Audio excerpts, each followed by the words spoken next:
বেশি না, 10 মিনিটের মধ্যেই নামবো। সব রেডি? এই যে রেডি হয়ে বসে আছে, সব কমপ্লিট, শুধু নামার অপেক্ষা। ফাইনালি আমরা এনজেপি নামলাম। হ্যাঁ, নেমে গেছি। এবার প্ল্যাটফর্ম থেকে বাইরে বেরোতে হবে। দাদা এসে দাঁড়িয়ে আছে, গাড়ির দিকে যাই, বাইরে বেরিয়ে দেখাচ্ছি। এনজেপি, চলো এগিয়ে চলো। নতুন কনস্ট্রাকশনের কাজ চলছে, তাই গাড়ি এখানে আর আসতে দেয় না, সেই বাস স্ট্যান্ডের সামনে দাঁড়িয়ে আছে। ফাইনালি আমরা গাড়িতে উঠে গাড়ি রওনা দিল। চলতে রহো। সারা বছরের কর্মব্যস্ততার মধ্যে পরিবার পরিজনদের নিয়ে রিফ্রেশ হতে কিংবা পাইনের ঘন জঙ্গলে নিজেকে আত্মসমর্পণ করতে আমরা তো সবাই চাই।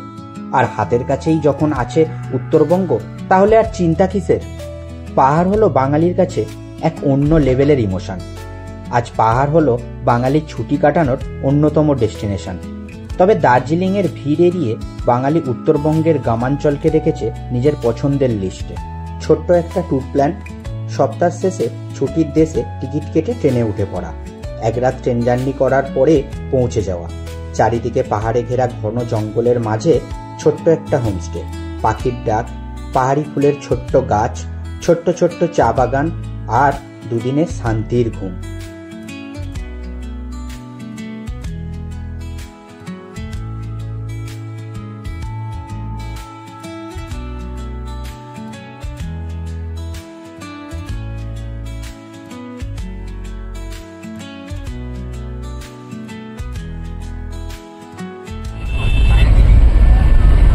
স্টার্ট হয়ে গেল,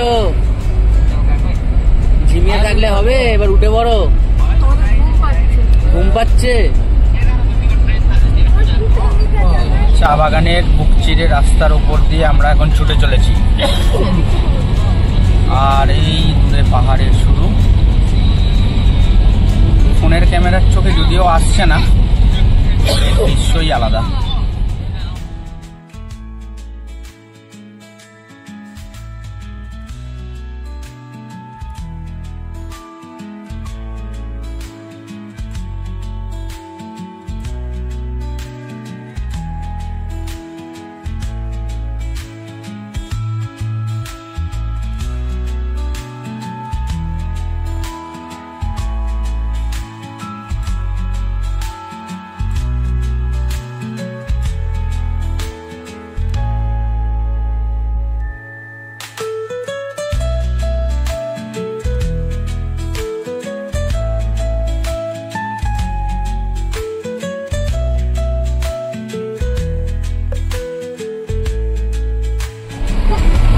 সেই নিচে থেকে আমরা এই উপরে উঠে এলাম।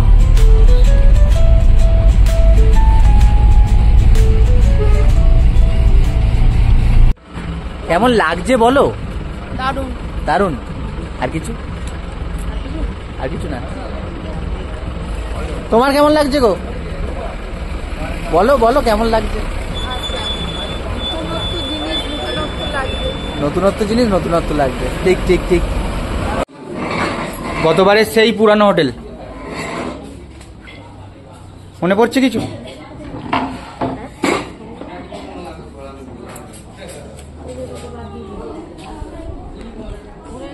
এই কি খাবি তুই? তুই কি খাবি? কি খাবি? কি অর্ডার দিয়েছিস?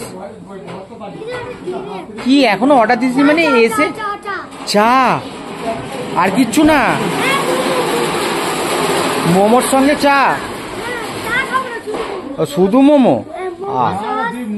আচ্ছা আচ্ছা। কি গো তোমার গালে হাত পড়ে গেছে কেন? এই যে একজন টাল খেয়ে গেছে, এনার গালে হাত পড়ে গেছে। তোমার কিছু হচ্ছে? তোমার কিছু হচ্ছে? আপনার কিছু হচ্ছে?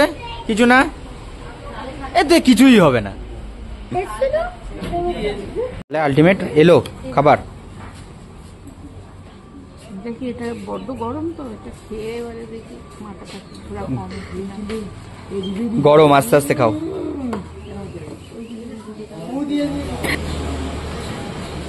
পুরানো কিছু স্মৃতি মনে পড়ছে? আগের বারের মোমো?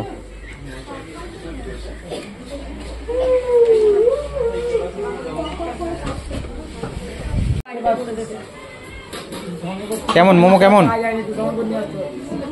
ঠিকঠাক ঠিকঠাক।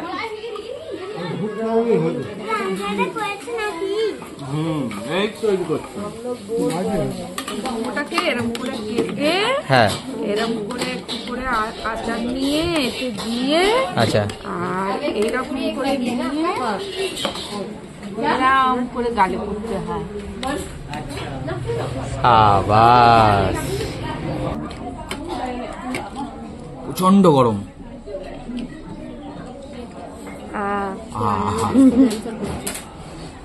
আয়ের আগে ও হয় বলতে পারিস না?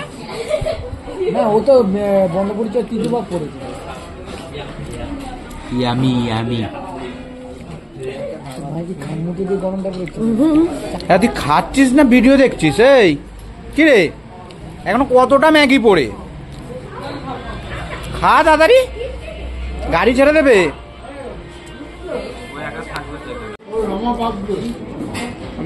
খেয়ে নে তাড়াতাড়ি তাড়াতাড়ি খা, তাড়াতাড়ি তাড়াতাড়ি। হ্যাঁ তা বললে তবে তো। হ্যাঁ, তাড়াতাড়ি বলতে ওরকম তাড়াতাড়ি না, আস্তে আস্তে, কিন্তু তাড়াতাড়ি খেয়ে নাও। খাওয়া দাওয়া করে আমরা আবার বেরিয়ে পড়লাম, আবার পাহাড় চড়াই শুরু। রওনা দিলাম উঁচুর দিকে। হ্যাঁ, রওনা দিলাম উঁচুর দিকে। আমরা কেন না একদিকে হেলে গেছি। কার্শিয়াং, কার্শিয়াং শহরের অপূর্ব দৃশ্য। কার্শিয়াং, আমরা কার্শিয়াং এ এসে পৌঁছে গেছি। সোজা গেলে দার্জিলিং, এদিকে হচ্ছে আমরা চলে যাচ্ছি শিটং রোড। এটা দেখো শুধু, জাস্ট ওয়াও, জাস্ট ওয়াও।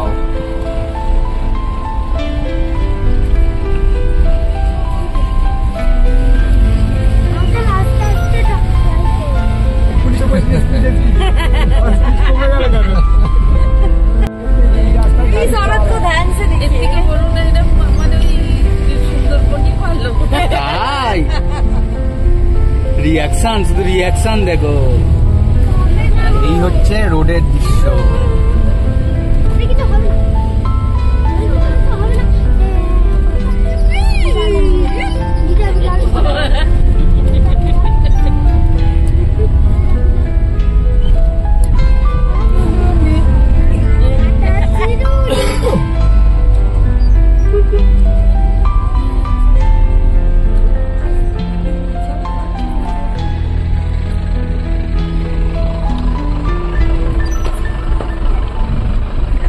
এখন চলে এসেছি গিদ্দা পাহাড় ভিউ পয়েন্ট। Suicide point. কি ভাই? গিদ্দা পাহাড় ভিউ পয়েন্ট। কোনটা বুঝি পাওয়া এটা? ভিউ পয়েন্ট যদি দেখতে হয় এখানে এসে দেখে যাও, অপূর্ব অপূর্ব।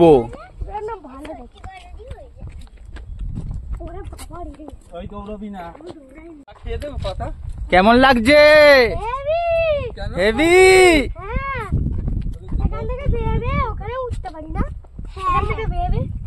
চলছে, ভালো লাগছে না? কি সুন্দর। গিদ্দা পাহাড় ভিউ পয়েন্ট থেকে আমরা এবারে উপরের দিকে উঠছি। এই হচ্ছে সেই আপেল রাস্তা। ওয়াও, চড়াই আর চড়াই।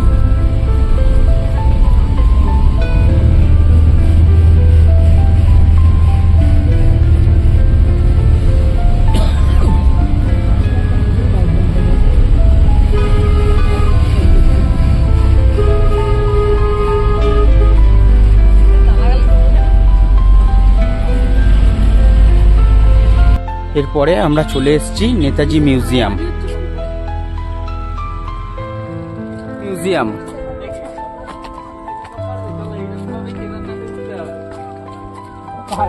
পাহাড়ের রাস্তার ধারে কি সুন্দর অপূর্ব পাহাড়ি কিছু বনফুল। রাস্তা পুরো খাড়াই রাস্তা।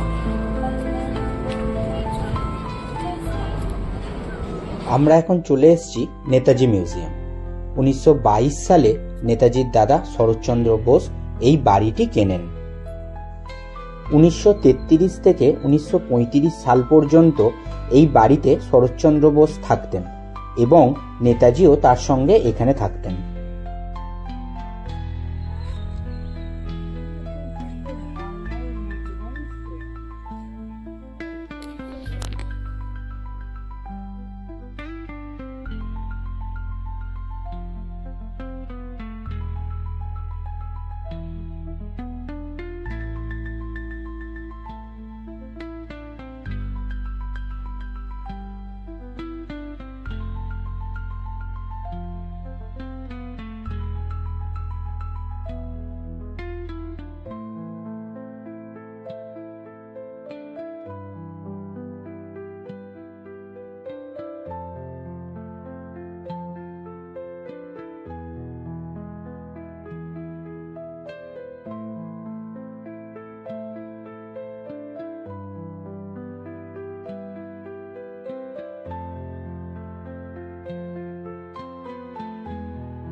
नेताजी यहाँ पर था, आपको ये मकान 1922 में दिया था।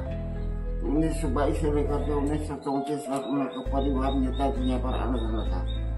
तो 1935 में जब बर्मा में गया तो बर्मा में जाकर के ब्रिटिश सरकार ने नेताजी को बर्मा में पकड़ के 1 साल के बाद 1936 में यहाँ जाकर के नेताजी यहाँ पर 1936 में 1 साल बंदी था।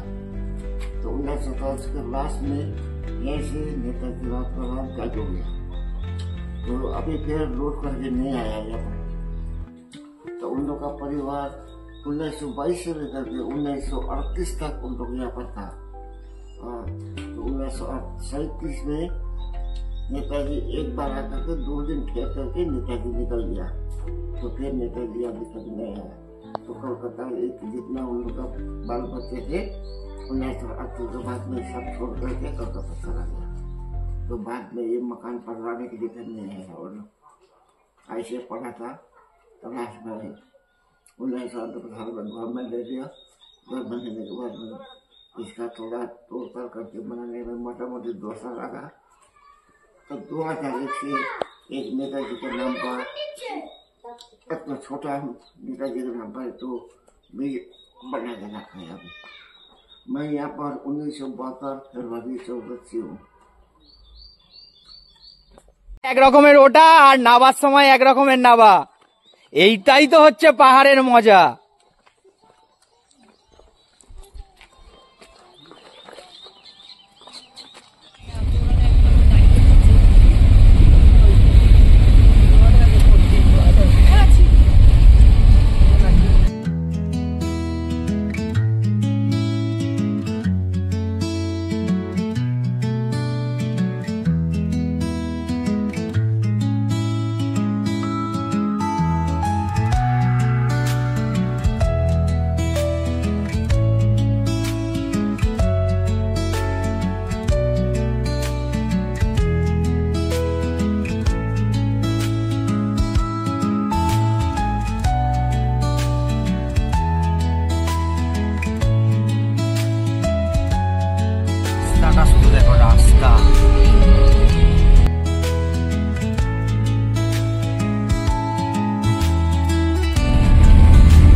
এই হলো উপর থেকে কার্সিয়াং শহরের দৃশ্য। ওয়াও,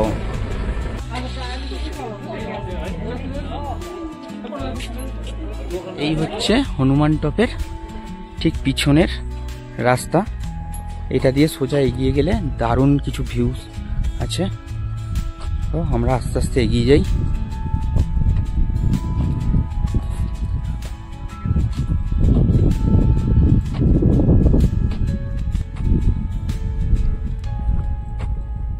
অপূর্ব সুন্দর একটা হাওয়া দিচ্ছে, উপরে রোদ উঠে আছে, অসাধারণ লাগছে, অসাধারণ অপূর্ব দৃশ্য।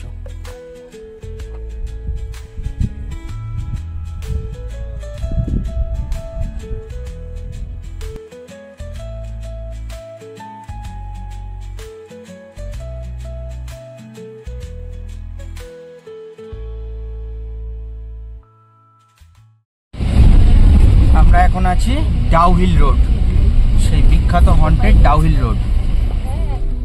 পাইন বনের মধ্যে যে নীরবতা নিস্তব্ধতা রয়েছে তা বলে বোঝানোর মতো না। বিশাল লম্বা লম্বা পাইন গাছগুলোর মধ্যে নিজেকে যেন এক তুচ্ছ বলে মনে হবে। চারিদিকটা একটা যেন ভৌতিক পরিবেশ তৈরি করেছে। এই রকমই ভুতুড়ে পরিবেশের মধ্যে দিয়ে চলতে থাকলো আমাদের গাড়ি। আমরা চলেছি ডাউহিলের সেই বহুল প্রচলিত ডেথ রোডের ওপর দিয়ে। ভিক্টোরিয়া বয়েজ স্কুল,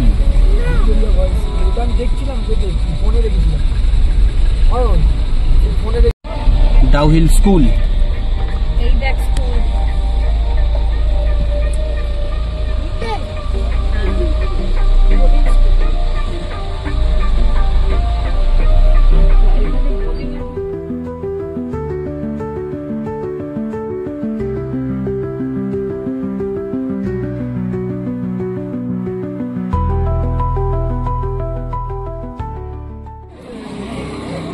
আসল দার্জিলিং চা আমরা নিয়েছি। এটা হচ্ছে super fine second flush, 25 rupees only.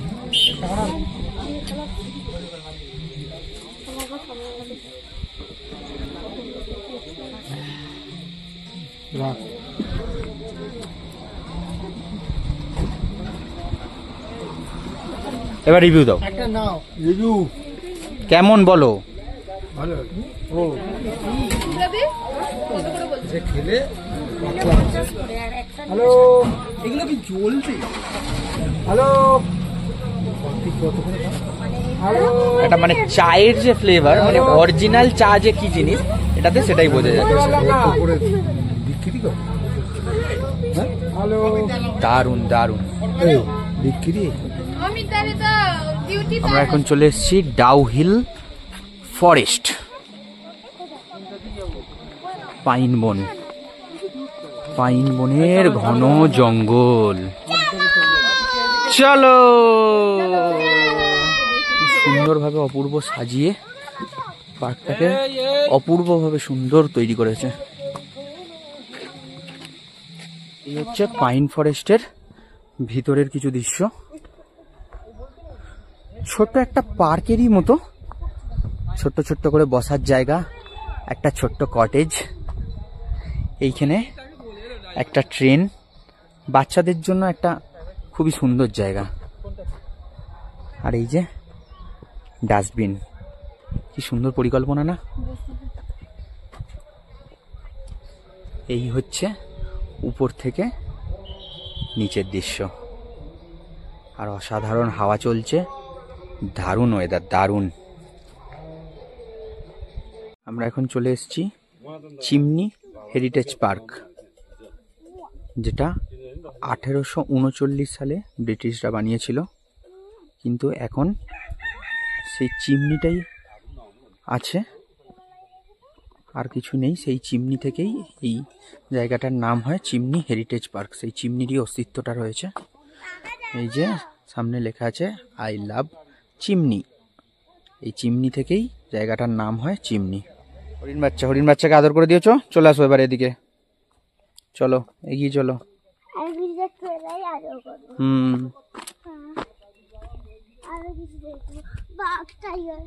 Tiger. এই জায়গাটির উচ্চতা সমুদ্রপৃষ্ঠ থেকে ৭,২০০ ফুট।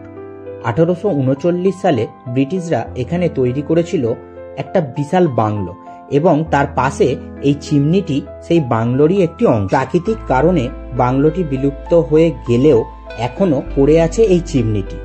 শোনা যায় প্রথম বিশ্বযুদ্ধের সময় ব্রিটিশ সৈন্যরা দার্জিলিং যাওয়ার পথে এখানে বিশ্রাম নিত, এবং এই চিমনির আগুনের উত্তাপে তাদের ঠান্ডার হাত থেকে রক্ষা করত। হচ্ছে উপর থেকে চিমনির আশেপাশের পুরো ভিউ। সামনে জঙ্গল, এদিক থেকে একটা হালকা ঝিঝির ডাক ভেসে আসছে। সামনে হোমস্টে আছে, এখানে থাকাও যায়।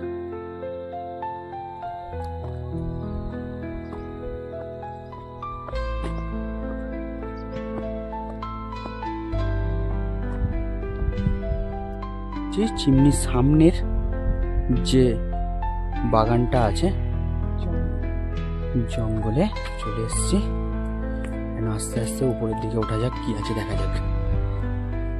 জানি নেই কিছু ওপরে, শুধু জঙ্গল, জঙ্গলের মধ্যখান দিয়ে রাস্তা, প্রাকৃতিক দৃশ্য, আর কিছুই না। প্রাণ ভরে চোখ ভরে শুধু উপভোগ করো।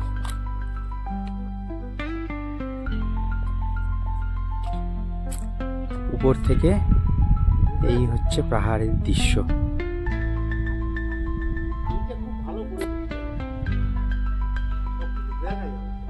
উপর থেকে একদম সব কিছু দেখা যাবে, দূর দূরান্ত তক।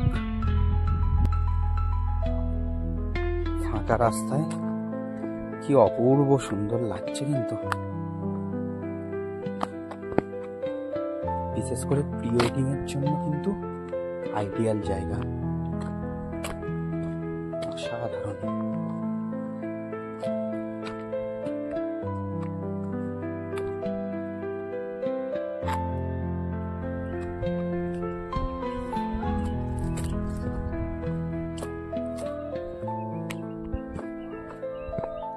আমরা চিমনি থেকে বেরিয়ে পড়লাম ঘন পাইন বনের মধ্যে দিয়ে, পাহাড়ের বুক চিরে রাস্তার ওপর দিয়ে আবারও আমাদের যাত্রা শুরু।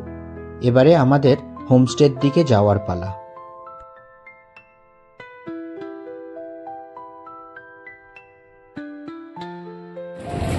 ফাইনালি আমরা হোমস্টেতে এসে পৌঁছালাম। এবারে রুমে ঢোকার পালা। আগে রুমে ঢুকি, ফ্রেশ হই, তারপরে আবার গল্প।